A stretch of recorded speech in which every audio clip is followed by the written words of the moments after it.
میں جب امریکہ پڑھنے گیا, اچھا اب جب میں یو ایس گیا نا تو اس وقت $4,000 $5,000 فیس تھی میری یونیورسٹی کی. یہ بیک ان 98 99 کی بات کر رہا ہوں, 2000 کی بات کر رہا ہوں. تو میں گیا, اس نے پہلے سیمسٹر میں جی انہوں نے مجھے ہسٹری پڑھا دی, ہسٹری آف امریکہ پڑھا دی, گورنمنٹ آف امریکہ کے اصول پڑھا دیے, پریزیڈنسی کے کیا اصول ہوتے ہیں. شیکسپیئر آ گیا, شیکسپیئر آ گیا آگے سے. میں کیا بھائی میں اتنے پیسے خرچ کر کے تہاڈے کول ایتھے آیا بزنس مینجمنٹ پڑھن واسطے, میرے پیو دا بزنس ہے, مینوں بزنس سکھاؤ, بزنس سکھائیں نا آپ ہمیں, تجارت کیسے ہوتی ہے, آپٹیمائزیشن کیسے ہوتے ہیں, سیلز آپٹیمائزیشن کیسی ہوتی ہے, سیلز انہینسمنٹ کیسے ہوتی ہے, مارکیٹنگ سکھائیں نا آپ مجھے. یہ کیا پڑھا رہے ہیں. میں نا اس سیمسٹر میں ایسا اکھ پک گیا, 6 کلاسوں کے بعد میں کھڑا ہو گیا, میں نے گورے سے پوچھا وہاں پر اپنے استاد سے, میں نے کہا sir can I ask you a question, I asked him in a very Pakistani accent, sir can I ask you a question? Sir I am paying so much money over here, میں اتنا پیسہ آپ کو لگا رہا ہوں, ایک ہی تسی پڑھاندے پہ ہو میں, آپ مجھے سیدھا بزنس پڑھا دینا. گورے نے مجھے وہاں پر جواب دیا میرے استاد نے, اس نے کہا سر وی وانٹ یو کہ جب آپ اپنی فیلڈ میں جائیں نا تو جب آپ کی تھنکنگ اتنے ڈسپلن سے گزری بھی ہوگی نا تو جو آئیڈیا کریشن اور پرابلم ہینڈلنگ اور ٹربل شوٹنگ اور جو اس ٹائم پر آپ اپنا کریٹو ایوولوشن جو آپ کی ہو رہی ہوگی اس ٹائم پر, سینیریو انالیسس کے لحاظ سے, سینیریوز بنانے کے لحاظ سے آپ کے پاس ایک ویسٹ نیچر کا بہت زبردست امتزاج ہوگا. پوری گل میں نے اس والے نہیں سمجھ, میں کیا کی بونگیاں مارتا پیا بیگ, چھوٹا تھا نا عمر کے اندر. آج جب خود بنانے جا رہا ہوں نا کریکولم اور کھیل دیا, 14 سال سے پڑھا لیا لوگوں, میں کہتا ہوں سائیکالوجی پڑھانے والے آدمی کو پتا ہونا چاہیے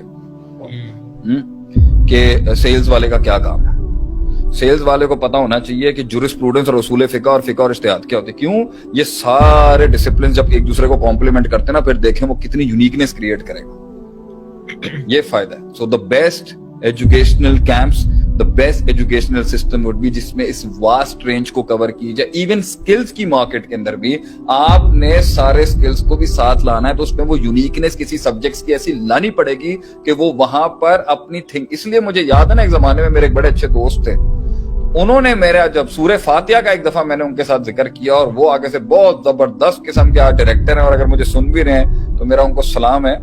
انہوں نے ان کا جب ایکسچینج ہوا, وہ NCA کے گریجویٹ تھے, national college of arts Lahore, جو ٹاپ کا اسکول ہے پاکستان کا اس ٹائم پہ, میں فل مولوی. تو جب سورہ فاتحہ کا ایکسچینج ہوا نا, تو وہ ان کی اپنی تھنکنگ کا سٹائل تھا, وہ اپنے ڈیریویٹیوز نکالتے تھے, وہ اپنے استقرا نکالتے تھے, میں اپنا جو ہے محدثین کا مفسرین کا لے کے, وہ جب کمبینیشن بیٹھی نا آگے, ایاک نعبد و ایاک نستعین میں نکات کھولے میں نے, انہوں نے that was something that made beauty out of it.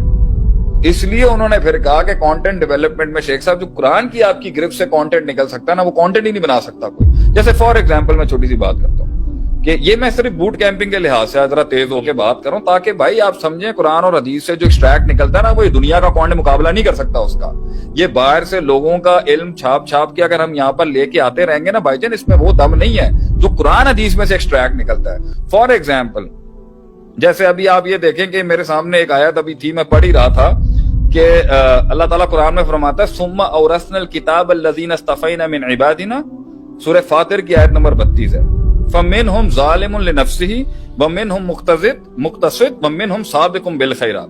اللہ تعالیٰ فرماتا ہے کہ ہم نے چن لیا, ہم نے اس کتاب کو دیا ان کو جن کو ہم نے چن لیا اپنے بندوں میں سے, وہ 3 کیٹیگریز میں ہوتے ہیں. ظالم لنفسہ, ایمان لانے والوں کی 3 کیٹیگریاں بیان کی, ظالم لنفسہ, مقتصد اور سابق بالخیرات.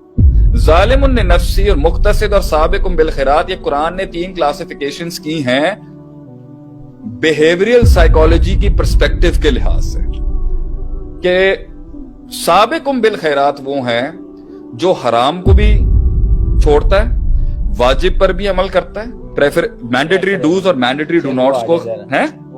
اب دیکھیں پرسپیکٹیوز دیکھیں تھنکنگ کے لحاظ سے کہ کلاسیفیکیشن کیسی کی ہے, پروڈکٹیوٹی, ایفیشنسی اور یہ ویسٹیج اور یہ فضول کی. آپ یہاں سے دیکھیں کہ سابق بالخیرات قرآن نے وہ کیٹیگری بتائی ہے ایمان والوں کی جس کے اندر آپ کے واجبات بھی پورے ہوں گے, مینڈیٹری ڈوز, محرمات کا پورا انکار کیا جائے گا, وہ حرام سے بچے گا, مینڈیٹری ڈو ناٹس.